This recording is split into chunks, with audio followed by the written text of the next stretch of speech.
Thank you so much for joining us for CBN NewsWatch. I'm Ephraim Graham. Vice President Mike Pence says the U.S. will move its embassy to Jerusalem by the end of 2019. He made the announcement in Israel's Knesset during his visit to the Holy City, prompting protests from Palestinians. Several Arab lawmakers shouted at the vice president. Others held signs that said Jerusalem is the capital of Palestine. They were forcibly removed from the meeting. The vice president also announced the U.S. plans to pull out of the 2015 Iran nuclear deal. An 8.2 magnitude earthquake hit off the Alaska coast Tuesday morning. Sirens warned residents on Alaska's Kodiak Island. The earthquake prompted a tsunami warning for Alaska and Canada. The entire U.S. West Coast also saw a tsunami watch.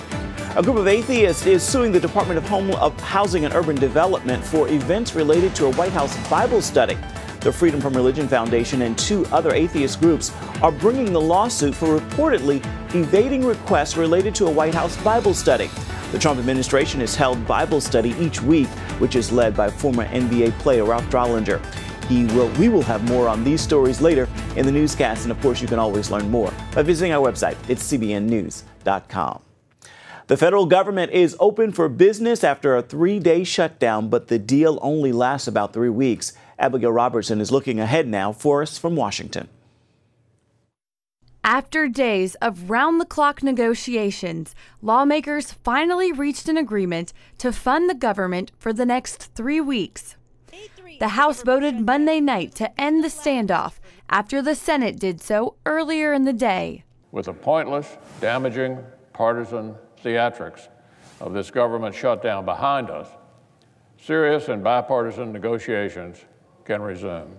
Senate Democrats agreed to support a temporary stopgap spending measure that reopens the federal government, but only until February 8th, after McConnell promised the Senate will take up an immigration bill, which includes protections for the Dreamers. Now those talks can get going again. Whether they bear fruit is up to all of us. Liberal activists blasted the deal, saying the Democrats had caved in, with some calling it the Schumer sellout. But Democratic leaders say McConnell assured them that even if there's no vote on an overall immigration issue, the Senate will still vote on a bill focused on protecting the Dreamers. To all the Dreamers who are watching today, don't give up. McConnell says a bipartisan group of senators are to thank for bringing the shutdown crisis to an end.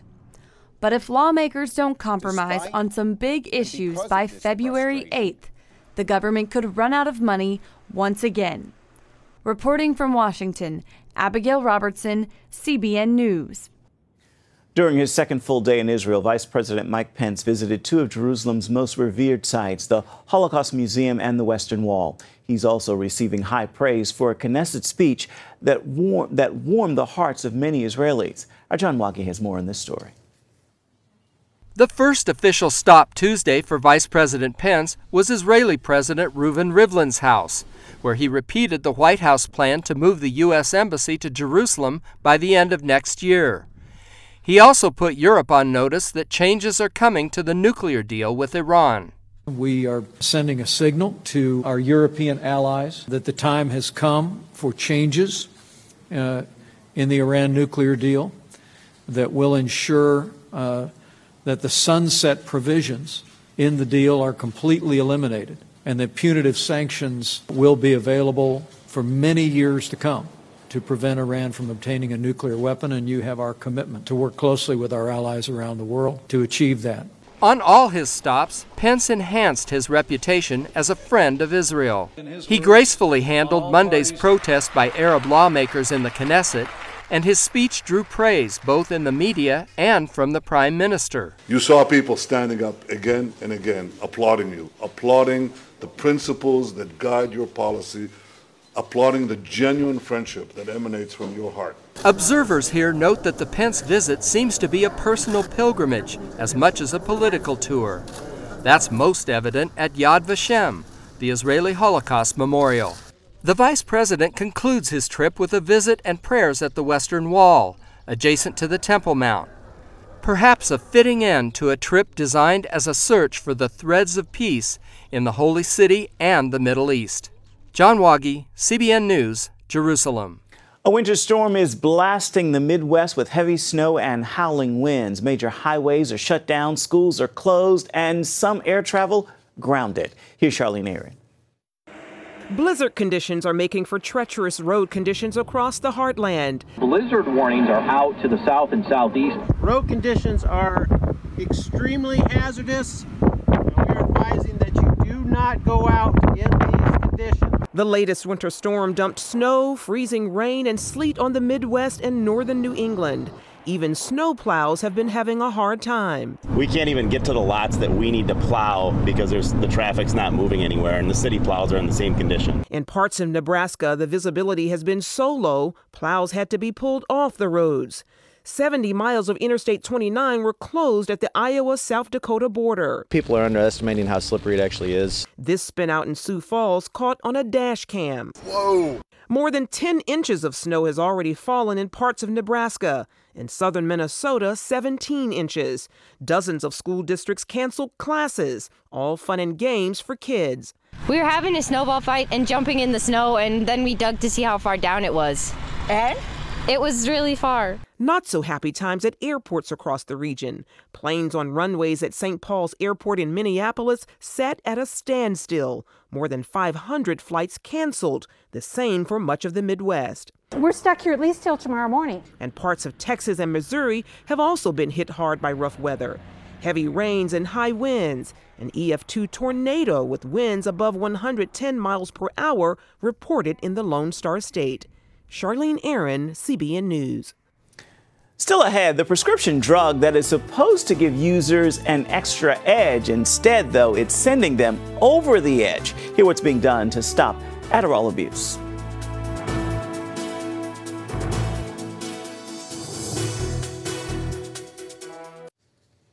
The sex abuse scandal surrounding the former USA national gymnastics team doctor has led to the top leadership resigning. USA Gymnastics Board Chairman Paul Perella, along with board members Jay Bender and Bitsy Kelly, resigned yesterday. The U.S. Olympic Committee chief executive said the board needs new leadership, saying, quote, "The Olympic family failed these athletes, and we must continue to take every step necessary to ensure this never happens again." Dr. Larry Nassar pled guilty to 10 counts of criminal sexual conduct. More than 100 women have come forward during Nassar's sentencing trial to confront their offender. You may have heard the medicine Adderall. It is a prescription drug used to treat attention deficit disorder. 14 million young people between the ages of 20 and 40 take it, many thinking it is harmless, but that isn't always the case. Lori Johnson shows us one young man whose Adderall addiction led to suicide.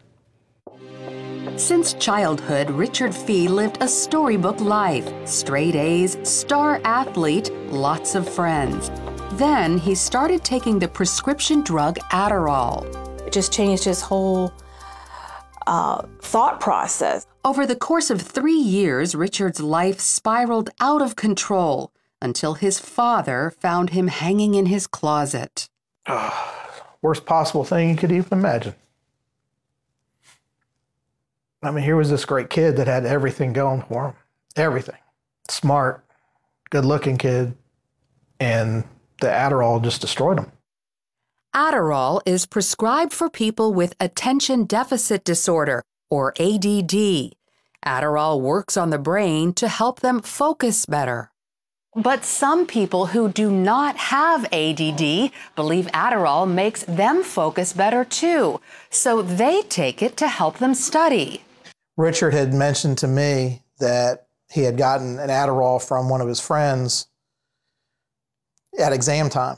He's not alone. An estimated 1 in 5 college students use it, largely unaware of the physical danger and that it's a felony to use someone else's prescription.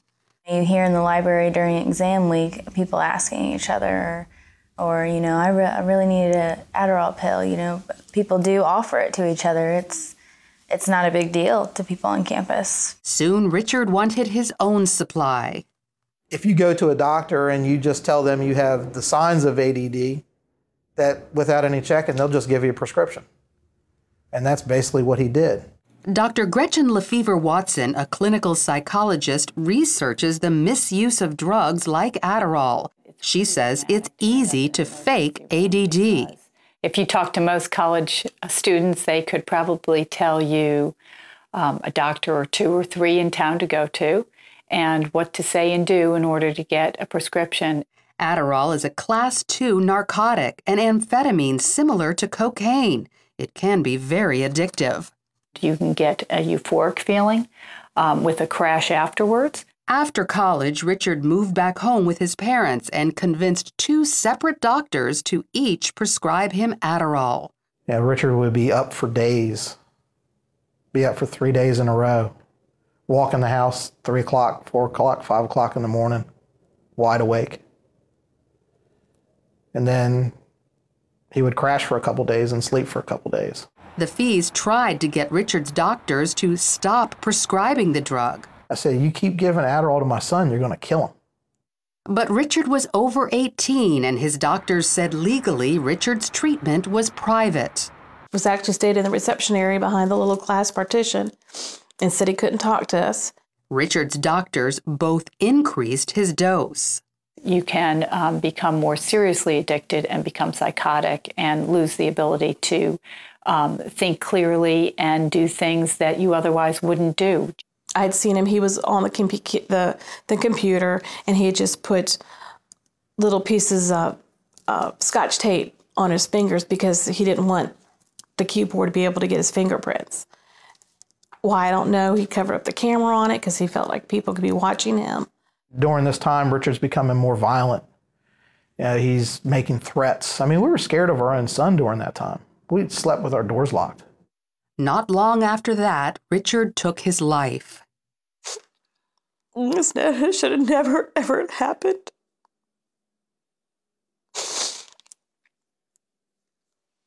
And it was Adderall.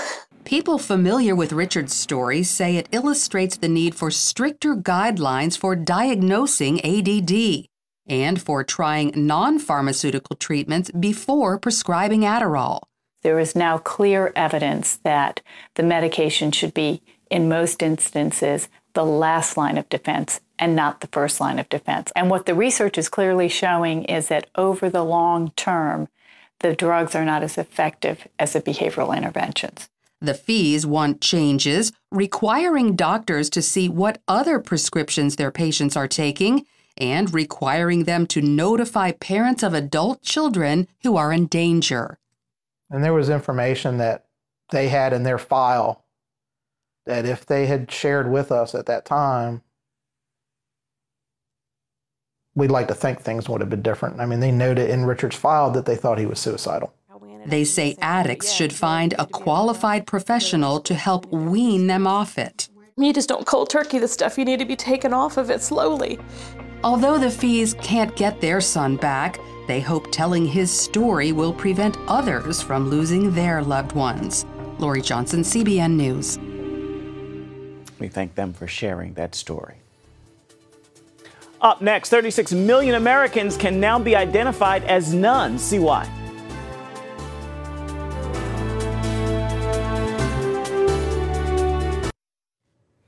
A growing number of Americans don't identify with any religious group. Some call them nuns. While they have been religious at one time in their life, they now declare they're not part of anything.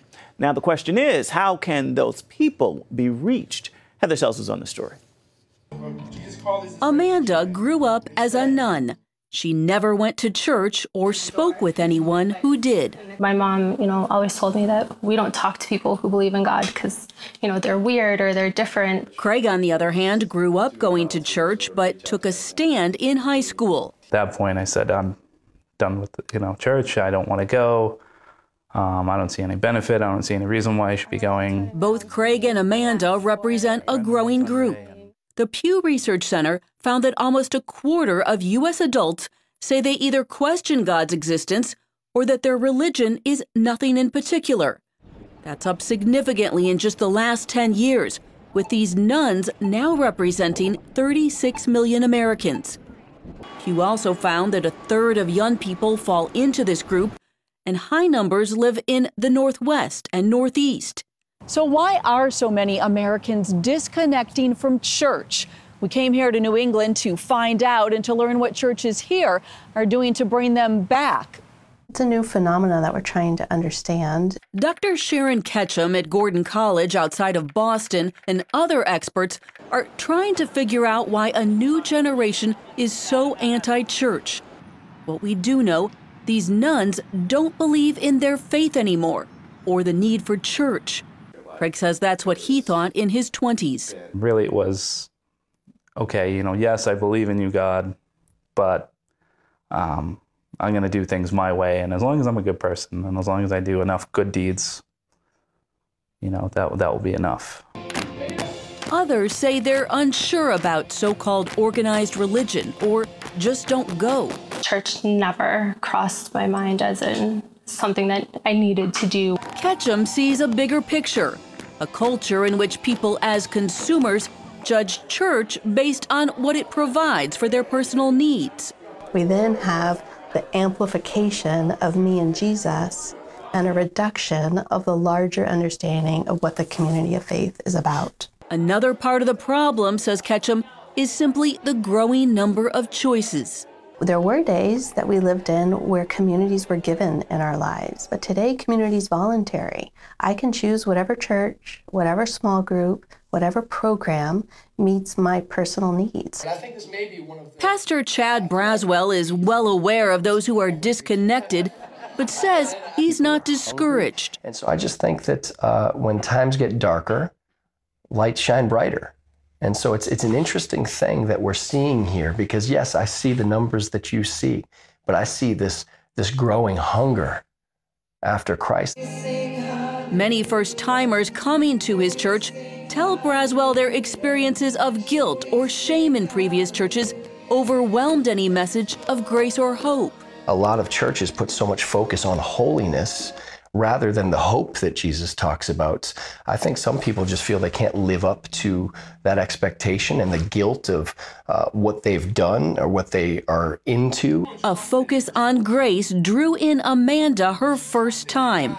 The single mom remembers a coworker's invitation to an Easter service and how she cried throughout the sermon. I was so freaked out about the entire message and crying. I was embarrassed. I went out back and I got my daughter from kids' church and I'm like, we're never coming back here. And she's like, but Mom, I met so many new friends. We have to come back. I love it here. Today, Amanda is involved in multiple ministries at Metro Church, as is Craig, whose wife brought him 5 years ago. At this point in my life, I couldn't imagine doing life without this community. Without this group of people. That deep connection is key because research shows that people long for community and a bigger purpose than just themselves. There's no easy fix or formula for reaching those who have stepped away from church, but a church that loves its members and community is a great start. Reporting in Massachusetts, Heather Sells, CBN News. It is a great start indeed. Stay with us. There's more of CBN NewsWatch coming up right after this. We'll see you then.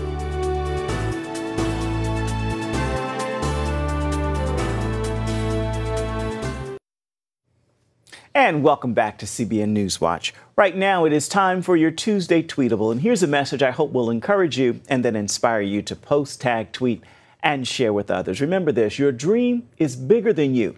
Don't be afraid. God doesn't call the qualified. He qualifies the call.